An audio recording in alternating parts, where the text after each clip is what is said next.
देश की सबसे बड़ी महानगरपालिका मुंबई महानगरपालिका के चुनाव की तारीखों का ऐलान तो अब तक नहीं हुआ है, लेकिन सभी राजनीतिक दल अपनी अपनी तैयारियों में जुट चुके हैं और इसी कड़ी में भारतीय जनता पार्टी की ओर से जगह जगह अलग अलग कार्यक्रमों का आयोजन किया जा रहा है और इसे जागर यात्रा अभियान का नाम दिया गया है। इस जागर यात्रा अभियान के तहत भारतीय जनता पार्टी मुंबई में लगातार जनसभाओं का आयोजन कर रही है, जिसका मकसद है मुंबई महानगरपालिका में अब तक जितने भी भ्रष्टाचार हुए हैं उन भ्रष्टाचारों को समय रहते उजागर करना और स्थानीय लोगों के बीच इसे ले जाना।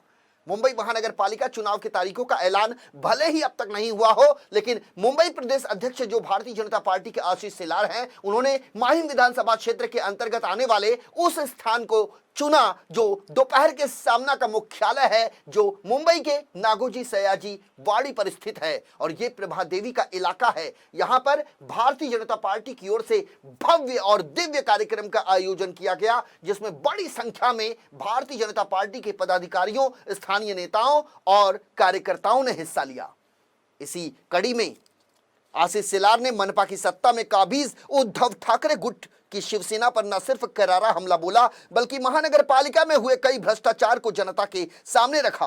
आशीष सिलार ने गुरुवार को महाराष्ट्र के पूर्व मुख्यमंत्री उद्धव ठाकरे पर उनकी नई हिंदुत्व नीति को लेकर सिलसिलेवार हमले किए। इसके साथ साथ उन्होंने श्रद्धा वालकर की हत्या पर उनकी चुप्पी पर भी सवाल उठाए। बीएमसी चुनाव से पहले एक जनसभा में आशीष सिलार ने उद्धव ठाकरे से सवाल किए कि नए हिंदू का कंसेप्ट लाकर ठाकरे ने हिंदुओं को बांटने का काम किया। उन्होंने ऐसा क्यों कहा कि वो मराठी मुसलमानों का समर्थन करते हैं? उन्हें जैन, गुजराती और उत्तर भारतीयों से क्या कोई समस्या है? क्या कोई आपत्ति है? क्या यह सिर्फ मुस्लिम वोट पाने के लिए किया जा रहा है? भारतीय जनता पार्टी के नेता मुंबई के प्रभा देवी स्थित सामना, जो शिवसेना का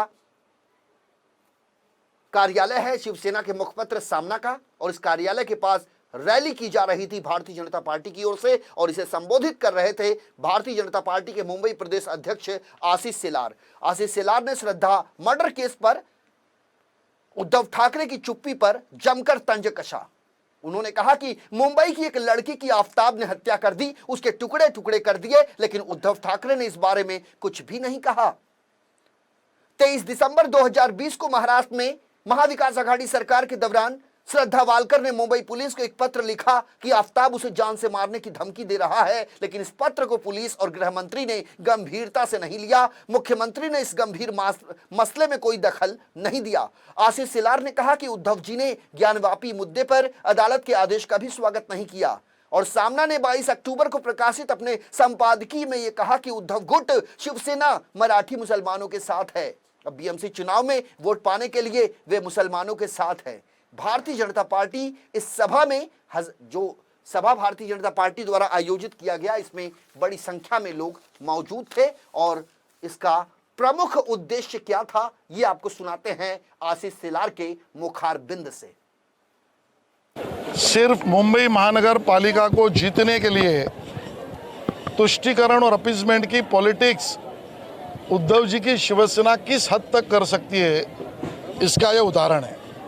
वैसे भी किसी के मौत पर या उसके मर्डर पर राजनीति करना ये ठीक बात नहीं, हम मानते हैं, लेकिन सवाल तब उठता है जब श्रद्धा वालकर का उसकी क्रूर हत्या करने के बाद उस पर संवेदना प्रकट करना या उसके ऊपर जो आरोपी है उसको फांसी मिले, इस प्रकार की मांग का समर्थन न करना, ये उद्धव जी की शिवसेना की क्या मजबूरी है कि श्रद्धा वालकर के प्रकरण से वो खुद को बचा रही है। सर, आपने बात तो स्पष्ट है, राष्ट्रीय स्वयंसेवक संघ हो, अन्य दल हो, अन्य संगठन हो, वो हिंदुओं की एकत्रित होने पर ही देश एकत्रित रहेगा, इस भावना को रखते हैं।